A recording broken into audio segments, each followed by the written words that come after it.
Very good morning to all of you. आज हम लोग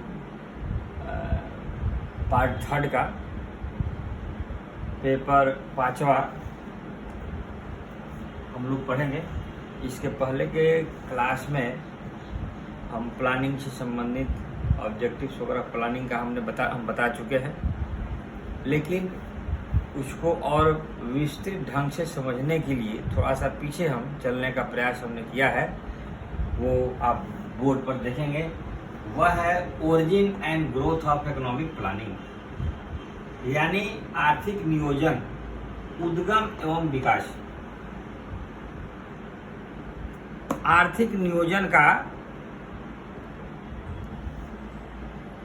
कैसे हिंदुस्तान में या पूरे विश्व में इसका श्री गणेश कैसे हुआ, शुरुआत कैसे हुआ, थोड़ा सा इस पर हम प्रकाश डालना चाहेंगे। और आज के संदर्भ में इसकी स्थिति क्या है, लास्ट में जब हम कंक्लूड करेंगे तो उस बिंदु को मैं स्पष्ट करूंगा। तो यह बहुत आदिम काल से ही मानव सभ्यता के समय से ही देखा जाए,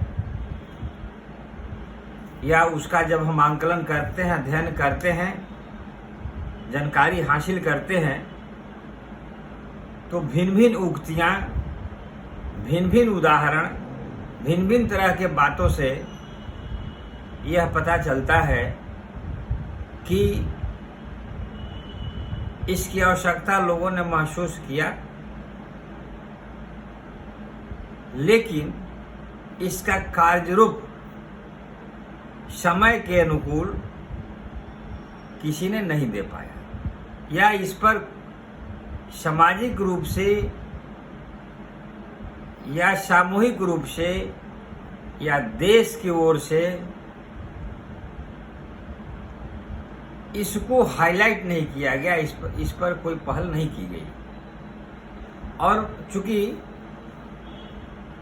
मानव सभ्यता जो हम लोग की संस्कृति है शुरू से ही विकासोन्मुख रहा है। पीछे में जाएंगे तो बहुत सारी आपके वेदांत की किंवदंतियां कहानी भी मिलेगी।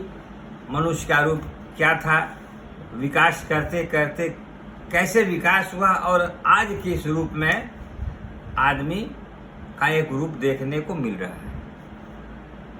तो उतनी पुरानी, क्योंकि मैं आर्थिक पहलुओं को ही टच करना चाहता हूं, इसलिए उतना पहले नहीं जाकर मैं थोड़ा सा के बाद मैं शुरू हो जाऊंगा कि यह करीब 80-85 वर्ष पूर्व अगर हम लोग देखें जो हमारे लिए उपयोगी है, वैसे इतिहासकारों के लिए तो जितना हम जाएंगे, चाणक्य नीति, कौटिल्य नीति, तो उसमें भी नियोजन की भूमिका महत्वपूर्ण है। लेकिन वर्तमान परिप्रेक्ष्य में जो मेरा बेस है, जिस पर आज की अर्थव्यवस्था, आज की आर्थिक प्लानिंग जो चल रही है, उससे मैं इसको लेकर मैं शुरू कर रहा हूं। वैसे स्पष्ट रूप से आप यह जान जाएं कि ये तो स्पष्ट हुआ कि जब इसकी आवश्यकता महसूस की गई तो नियोजन पर सोचने और पहल करने की प्रक्रिया प्रारंभ हुई। वैसे जब ब्रिटिश हुकूमत के बाद उनकी जो प्लानिंग थी, वैसे कम शब्दों में आप थोड़ा सा दिमाग में समझ लें कि कोई भी व्यवस्था को सुनियोजित ढंग से कम से कम संसाधन में आवश्यकता के अनुरूप किसी उद्देश्य की प्राप्ति करने के लिए उत्पादन किया जाता है और उस उत्पादन का जो सकारात्मक पहलू आता है उसी को हम नियोजन कहते हैं। तो इस तरह से इसमें करीब करीब सारी बातें आ जाती है।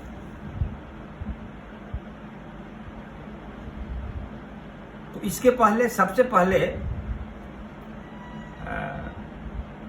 महान मंदी से ही हम लोग शुरुआत करते हैं, क्योंकि उसी के बाद से आर्थिक विचारधारा का बेस मेरा नींव पड़ता है और वहीं से हम लोग आगे बढ़ते हैं।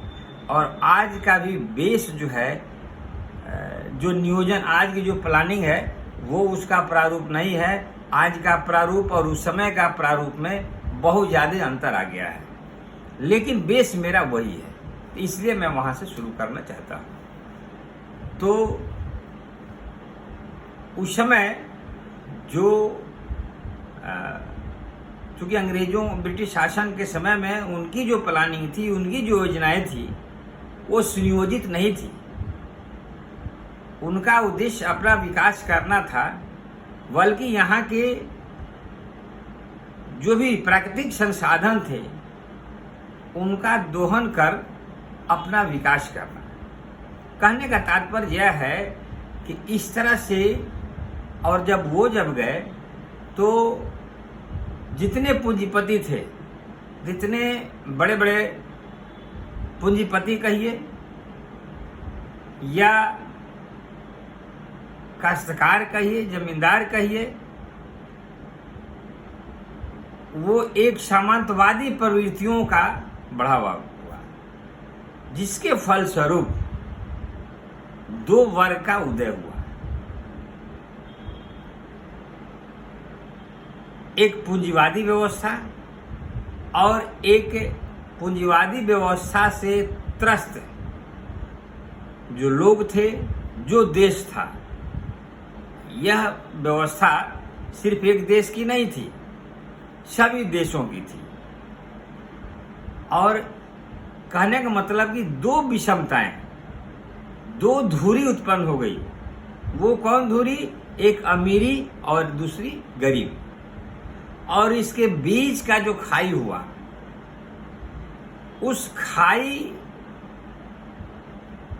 को पाटने के लिए पूंजीवादी प्रवृत्तियां चाहती थी कि मेरा आधिपत्य हो, और जो दूसरा वर्ग चाहता था कि जो शोषित थे, जो उससे भयभीत थे, जो प्रभावित थे, वो चाहते थे कि समता मूलक समाज की स्थापना हो। तो इसके लिए एक आंदोलन नहीं, लेकिन एक वैचारिक संघर्ष हुआ, राष्ट्रीय स्तर पर, अंतर्राष्ट्रीय स्तर पर। और उस वैचारिक संघर्ष का नेतृत्व रूस ने किया, और करने के बाद वहीं से यह हुआ कि इस समस्या से निजात पाने के लिए पावर का जो सेंट्रलाइजेशन है उसका विकेंद्रीकरण किया जाए, और विकेंद्रीकरण करने के फलस्वरूप जो भी असमानताएं हैं उस असमानताओं को दूर किया जाए। इसका विकल्प क्या हो सकता है? तो विकल्प के रूप में ही हुआ कि इसके लिए एक सुनियोजित प्लानिंग किया जाए, और वह प्लानिंग आर्थिक प्लानिंग, ताकि उसी प्लानिंग से धीरे धीरे यह अमीरी और गरीबी की जो खाई है, जो असमानताएं हैं, उस असमानताओं को दूर किया जा सके, जिसके फलस्वरूप रूस ने ही एक स्वस्थ परंपरा के तहत इकोनॉमिक प्लानिंग की नींव रखी और वह साम्यवादी अर्थव्यवस्था। छात्रों, साम्यवादी अर्थव्यवस्था का ही परिणाम था कि भले ही मैं साम्यवादी मैं पढ़ा रहा हूं, इसका मतलब ये नहीं कि मैं उसका वकालत कर रहा हूं, बल्कि कुछ लोगों की आपत्ति हो सकती है कि आज आर्थिक नियोजन जब वहीं से शुरुआत हुआ तो आज वो व्यवस्था सक्सेस नहीं है। यह भी मैं कहा जानता हूं कि आज के डेट में विश्व स्तर पर वो व्यवस्था सक्सेस नहीं है, लेकिन एक इस प्लानिंग का नींव और एक अच्छे व्यवस्था का जन्म देने का श्रेय यूएसएसआर रशिया को जाता है। और उसमें जितने करीब देश थे सभी देशों का उसके साथ विचार मिला और जुला, जिसके चलते नियोजन का आर्थिक नियोजन की कल्पना की गई और आर्थिक नियोजन का नेतृत्व वहीं से शुरू हुआ और धीरे धीरे उसका प्रभाव उस देश से सीख अन्य जो भी देश थे उसको मिलते गया और उसी का परिणाम है कि हम यहाँ भी उसका, भले उसका संविधान उसका पार्ट नहीं, लेकिन उस व्यवस्था को, उस नियोजन को, उस प्लानिंग को हिंदुस्तान ने भी अपनाया। तो इस तरह से उस समय के नियोजन के विचारधारा को अपनाने में जो मुख्य तत्व की जो भूमिका थी उसको हमने बोर्ड पर हमने दर्शाया है। वह जो मुख्य भूमिका थी वह है विवेकीकरण के विचारों का अभ्युदय।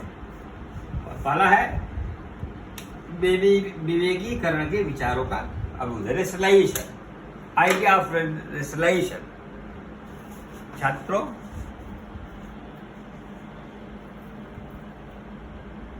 किसी भी देश का या नियोजन के संबंध में सीधी बात है कि जो विवेक से, जो बुद्धि से किसी चीज को सुनियोजित ढंग से उसका कार्य रूप करने पर कोई सिद्धांतिक विचारधारा बने और उससे जो आउटपुट या उसका जो परिणाम जो प्राप्त होता है उसी को रेशनलाइजेशन ऑफ आइडिया कहा जाता है। तो सीधी बात है, आज भी आप समझ लें, बिना प्लानिंग का राष्ट्र नहीं,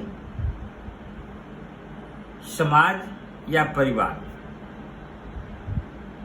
चूंकि मनुष्यों की आवश्यकताएं अनंत हैं और साधन सीमित है, उसी तरह से देश में भी भिन्न भिन्न तरह की समस्याएं हैं और भिन्न भिन्न तरह की आवश्यकताएं हैं और साधन सीमित है।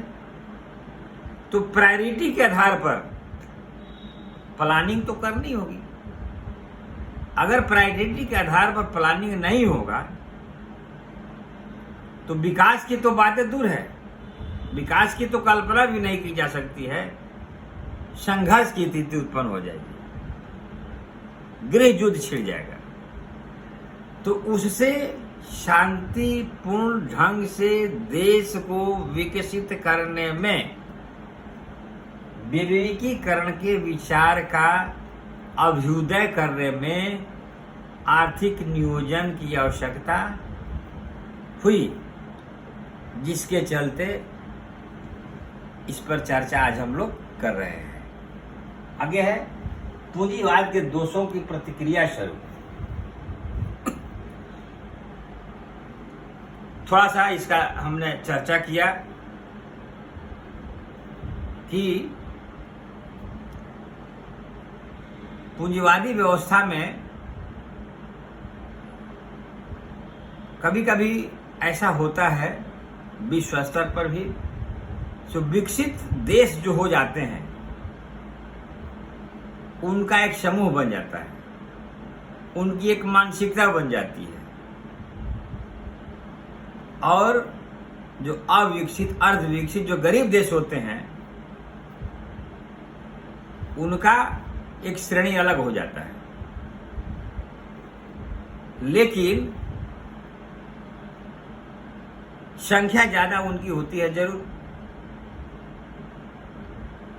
तो एक समय आता है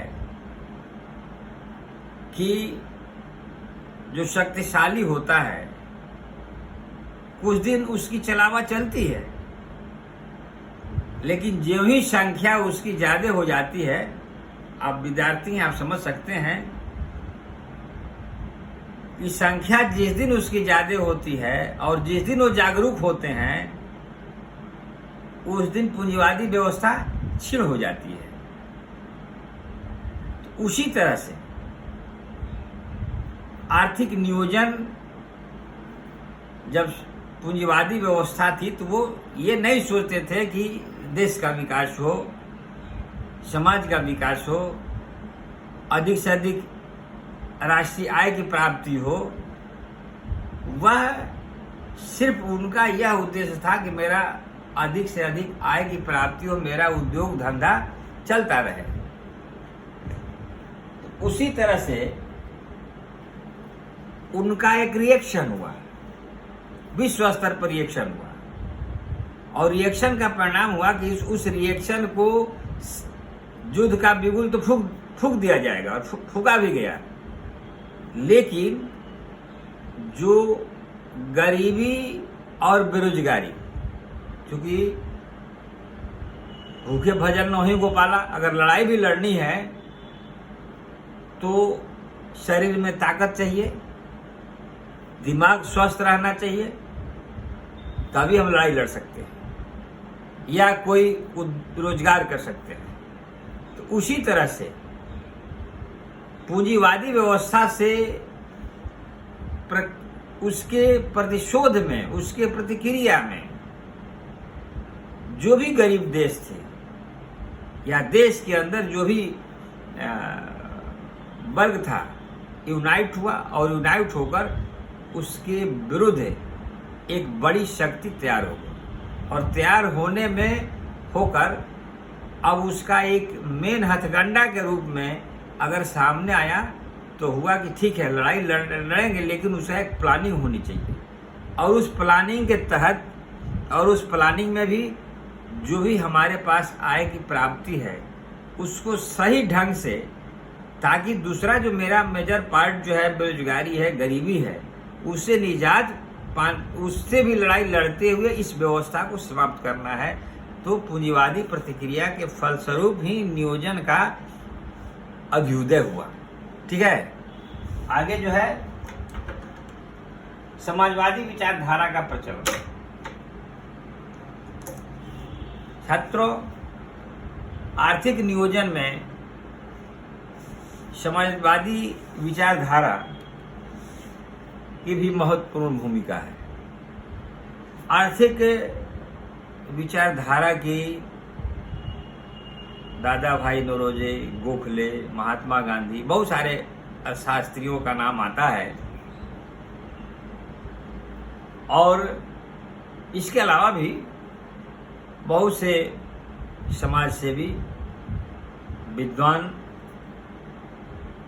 का यह मत हुआ कि एक समता मूलक समाज स्थापित करने के लिए बहुत ज्यादा डिफरेंसेज न होकर एक वैसी आर्थिक व्यवस्था अपनाई जाए जिससे चहुमुखी विकास हो सके। तो समाजवादी विचारधारा के तहत ही आर्थिक नियोजन की परिकल्पना की गई, और उसी का परिणाम है कि संविधान जब बना तो उसमें सारी शक्तियां समाहित की गई कि अगर कोई कमजोर वर्ग है तो उसको किस तरह से क्या सुविधा देनी चाहिए, जो आज आपको सामाजिक समरसता को बरकरार रखने के लिए यह योजना बनी कि ये इस तरह का प्रावधान करने से सामाजिक किसी भी तरह का आर्थिक दृष्टिकोण से कोई समस्या उथल पुथल नहीं हो सकती। आगे है युद्धकालीन परिस्थितियां।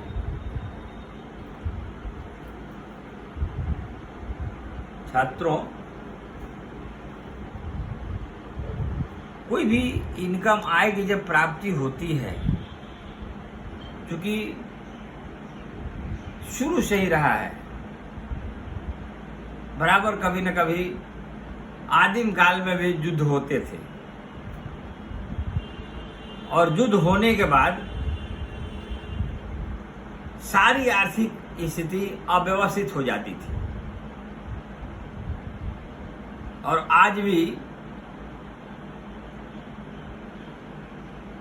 युद्ध की किसी भी कोई भी सरकार हो, आज भी युद्ध की परिकल्पनाएं हमेशा दिमाग में सरकार के पास रहती है। हम और आप युद्ध के हिसाब से परिकल्पना समाज और परिवार नहीं करता और उस पर कोई प्लानिंग भी नहीं करता, ना कोई बजट बनाता है। लेकिन राष्ट्र, देश, चूंकि युद्ध की प्रभाव का आंकलन करते हुए यह महसूस कराया सभी देश को कि जो भी आय की प्राप्ति होती है उसमें बजटीय प्रावधान, स्पेशली युद्ध के रूप में भी अकस्मात अगर उस तरह की नौबत आ जाए तो अंदर से आर्थिक व्यवस्था रखा जाता है ताकि उस परिस्थिति को वो देश, वो राष्ट्र फेस कर सके। तो नियोजन की आवश्यकता, नियोजन की परिकल्पना युद्ध का भी प्रतिफल परिलक्षित होता है। आगे है आर्थिक संकट तथा विश्वव्यापी मंदी का युग।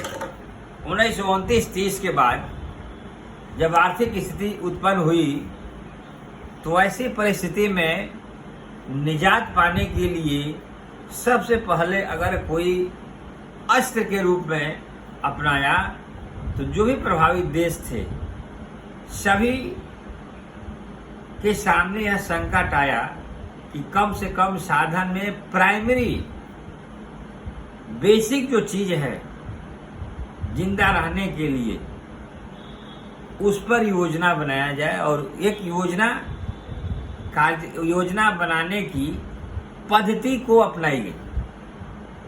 और नहीं तो अगर उस योजना के अनुरूप अगर नहीं चला जाता या कोई देश अगर नहीं चलेगा तो भिन्न भिन्न तरह की समस्याएं उत्पन्न हो जाती।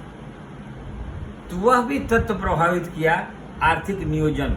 आर्थिक नियोजन के लिए वही प्रभावित करता है जो संकटकालीन विश्वव्यापी मंदी के युग के परिणाम स्वरूप।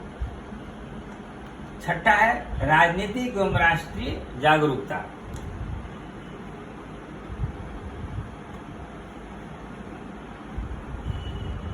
यह कॉमन चीज है, आप सभी जानते हैं कि कोई प्लानिंग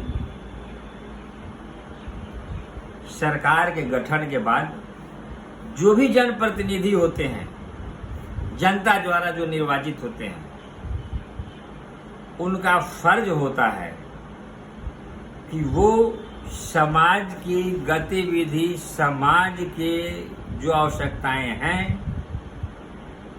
उसके अनुरूप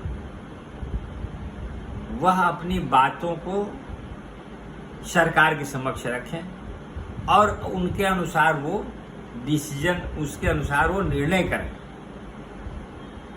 और वह आर्थिक नियोजन से संबंधित, जैसे मान लीजिए गरीबी रेखा के नीचे कितने लोग हैं। जैसे अभी सरकार का ध्यान है, बहुत सारी भारत सरकार की योजनाएं, आज से नहीं, यह योजना का ही प्रतिफल है, योजना का ही देन है और राजनीतिक जागरूकता का ही देन है कि सरकार की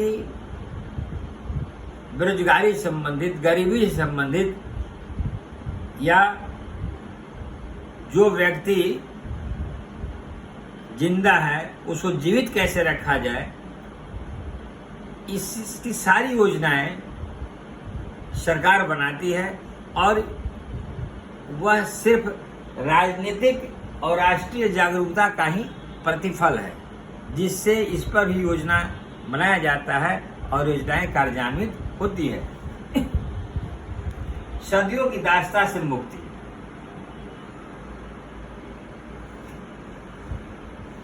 छात्रों, यह सीधा बात है, जब ब्रिटिश हुकूमत से देश आजाद हुआ, वही दास्तां तो सबसे पहले हुआ, देश आजाद हो गया, सरकार की गठन हो गई। तो ऐसी परिस्थिति में अब सरकार और देश को चलाना है, तो उसके लिए सबसे पहला एक अस्त्र के रूप में, अमोघ अस्त्र के रूप में अगर सामने आया तो वह आया कि अब हमको आगे बढ़ना है। तो आगे बढ़ने के लिए अस्त्र के रूप में आया तो वह आया नियोजन, प्लानिंग। और उस प्लानिंग के तहत धीरे धीरे आगे बढ़ने के रूप में हम लोगों ने शुरू किया और आज इस प्लेटफार्म पर आज हम लोग खड़े हैं। ठीक है। एकाधिकार प्रवृत्तियों का जन्म, ये भी स्पष्ट है, बहुत ज्यादा समय नहीं लेकर इस पर भी मैं स्पष्ट यह करूंगा कि जहां पर पावर सेंट्रलाइज हो जाता है तो भिन्न भिन्न तरह का असंतोष होता है, और जब भिन्न भिन्न तरह का असंतोष होता है तो वैसी परिस्थितियों में उससे निजात पाने के लिए बहुत सारी योजनाएं, बहुत सारा संघर्ष करना पड़ता है। और संघर्ष करने के बाद जब वो शक्तियां विलुप्त होती है तो वहां से अपने आप को बैलेंस करने के लिए नियोजन की आवश्यकता होती है और नियोजन की परिकल्पना की जाती है। आगे है तीव्र गति से बढ़ती जनसंख्या। छात्रों, यह बहुत ही महत्वपूर्ण और बर्निंग पॉइंट है योजना के लिए, चूंकि देश का, सरकार का आभूषण कहिए, सुंदरता कहिए, या अस्त्र कहिए, या साधन कहिए, वो जनसंख्या ही है। बिना इसकी कल्पना नहीं की जा सकती है, न इसकी विकास की कल्पना कर सकते हैं और न स्टेबिलिटी की कल्पना कर सकते हैं, न उत्पादन की कोई नया सृजन की कल्पना कर सकते हैं। लेकिन यह भी बैलेंस हो, इसके लिए जनसंख्या नीति, इस पर भी योजना बनाई जाती है। और शुरू से ही एक सरकार ने, और इसमें देखिए योजना की परिकल्पनाएं की जाती है, लेकिन वो योजना कितने दिनों तक सक्सेस होगी, कैसे कितने दिनों तक चलेगी, वो परिवर्तनशील होते रहता है। हमने पीछे जितना भी है वो काल के अनुसार, काल और आवश्यकता के अनुसार योजना में भिन्न भिन्न तरह की परिवर्तन हो सकता है। जैसे एग्जाम्पल मैं इसमें दूंगा कि एक समय में जनसंख्या को नियंत्रित करने के लिए एक योजना बना, फैमिली प्लानिंग योजना। उसके लिए प्रेशराइज भी किया गया, लेकिन एक दूसरा कंसेप्ट डेवलप कर गया कि उसको प्रेशराइज न करके हम मोरली उसको बूस्टअप करें, उसके लायक उसको सोचने के लिए मजबूर करें मानसिक रूप से। उसको इतना हम एजुकेटेड करें, उसको शिक्षित करें।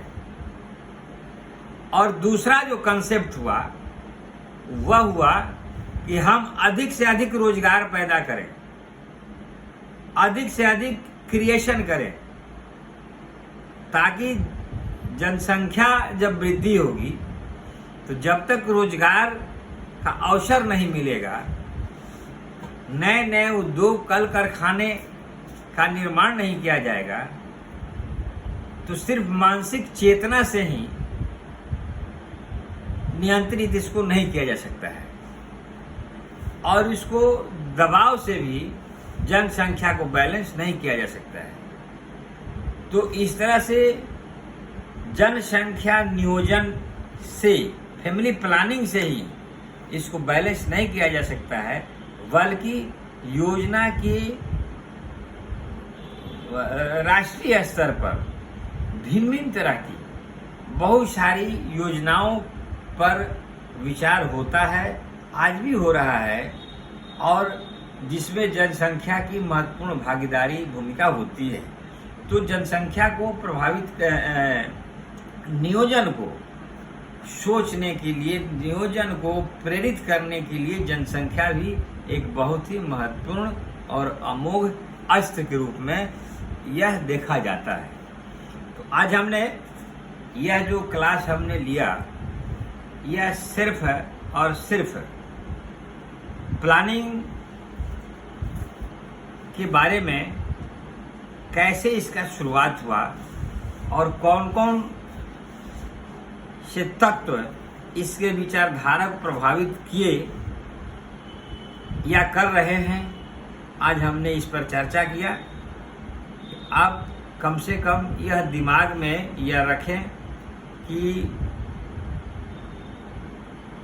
नियोजन से संबंधित इसके पहले के जो क्लास में हमने बताया है, इसकी जो भी पृष्ठभूमि आपको जहां आवश्यकता हो, जहां महसूस करें, इसका रेफरेंस, इसको आप वहां अपने अनुकूल उसको एडजस्ट कर सकते हैं। थैंक यू, धन्यवाद।